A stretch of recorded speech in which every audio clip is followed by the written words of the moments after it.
Hello, everybody, and welcome to Realty Success. So excited to have everybody join us today. We've got a really interesting show. We've got joining us Ashley Glinka and George Ray, and they're with a company called Critical Threat. And they're going to talk about being aware of your situation to stay safe as a realtor out in the field. Hi, so I'm Ashley Glinka. I have over 15 years in the safety industry. Prior to now working with Critical Threat, I was Federal Air Marshal for almost 10 years, flying domestic and international missions. During that time, I also worked in our investigation unit, working at the Terrorist Screening Center with the White House, and I specialize in situational intelligence and behavior detection. I'm George. I've spent about 30 years in the military through DoD and with DHS, and I specialize in behavioral detection, investigations, and situational intelligence and surveillances. We really appreciate you all joining us today. And Aaron, Regina, I'm not sure if you've had situations where you've felt uncomfortable. I know that I have. Again, I've not had a situation get out of hand. But George, Ashley, in your experience, what sort of issues do realtors face as it pertains to their personal safety when they're out working in the field? I think that one of the greatest things is you're going into locations that you're not really familiar with all the time.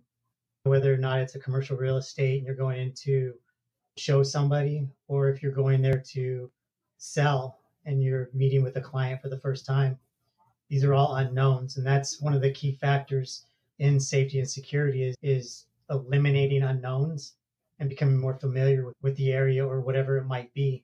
So I think that's a huge problem in the real estate industry itself, is just there's a lot of unknowns that you guys have to deal with. And then absolutely to play on to with that is that a lot of times, especially in today's age, social media is your best friend. And that's one of the greatest ways for you guys to market. But it also leads to a lot of people to be able to know what you're doing, see exactly where you are. If you're doing Facebook Lives, okay, are you alone in a house? So you're kind of giving that availability with your location, currently, how many people are around, just that sort of information too. So it makes it to where it's a opportunity for someone to see that, okay, this person's vulnerable. I can go here. I can do that. They know your face. They know your name, so they can get information very quickly.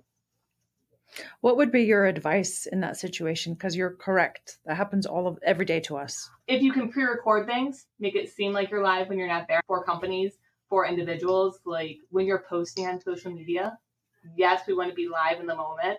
But if you don't have people around, if it's something where it's more of an opportunistic situation, to pre-record it, then post it as if you're live.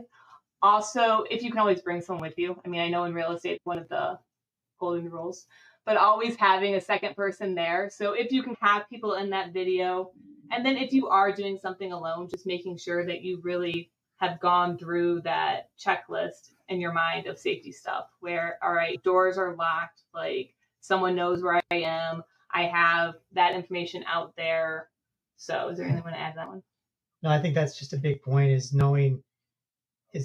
giving them as little information about what your circumstance is if you're alone. So if you're alone, you don't want to make it appear that you're alone. And if you can have somebody with you, then you want to make sure that they understand that you're not alone, that you have other people with you, that you're willing to show this house virtually or whatever it might be, or invite them to your location, but that you're not by yourself, that you're with other people, and that they don't have the anonymity that they want. Like have food out on the counter, like you're doing an open house type thing, even if it's just food that you're going to take home. I like that. That's a great point, to try and not disclose your location through live, Facebook Live, that sort of thing. But when you are doing an open house, that's kind of the point, is to disclose your location and say that I'm there. So I think that situational awareness would be really important in a situation like that, like some things that we can take into account to be aware so that we don't find ourselves in a position of danger.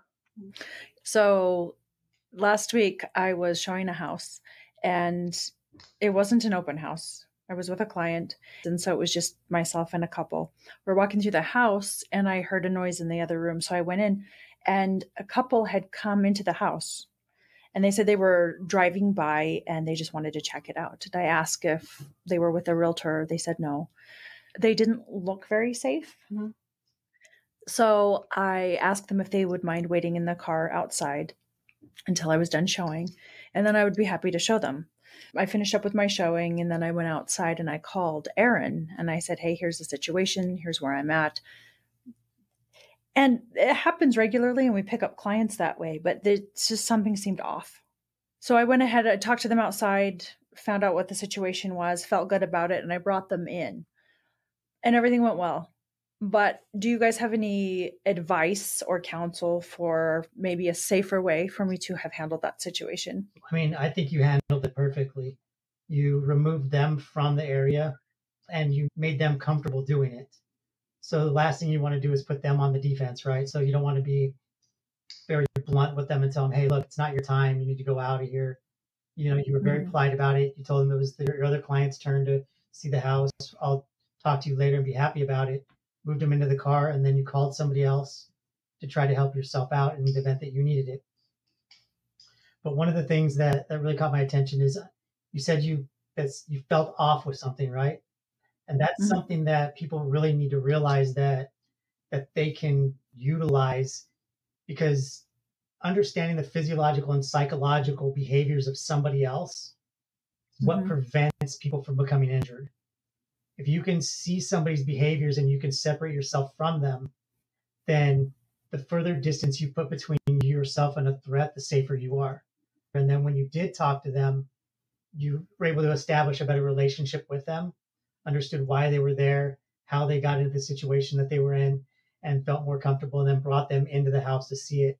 If you didn't feel comfortable still, you could make something up, say, hey, right now, I don't have time to show the house, but here's my card. Give me a call back. I'd be glad to show you the house tomorrow or the next day or whenever they're available. But putting them in a position where they feel like they're being taken care of and not just being brushed off will save you a lot of problems. Okay. I mean, wonderful. Thank you. And that kind of goes into the boundaries and really establish, like you did very well establishing your boundaries. And it's something we talk about a lot, is establishing boundaries and maintaining them. So like George was saying, maintain those boundaries by, if you still weren't comfortable after discussing them further, it's okay to say no. And no's a full sentence.